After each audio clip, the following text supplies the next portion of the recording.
کماد کی سفید مکھی۔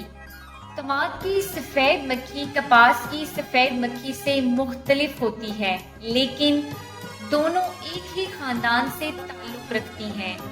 حملہ شدہ پتوں پر پیلے رنگ کے لمبوترے پیوپے کافی تعداد میں نظر آتے ہیں، جو پتوں سے چمٹے رہتے ہیں اور حرکت نہیں کرتے۔ حملہ شدہ پودوں کو غور سے دیکھیں تو بالغ سفید مکھیاں اڑتی ہوئی یا پتوں پر بیٹھی ہوئی نظر آتی ہیں۔ اس کے بچے پتوں سے رس چوس کر نقصان پہنچاتے ہیں۔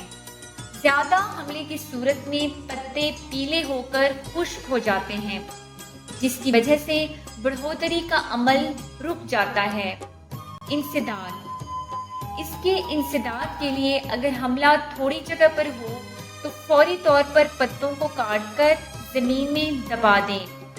کھوری کو ہرگز نہ جلائیں تاکہ اس میں موجود مفید کیڑے محفوظ رہیں۔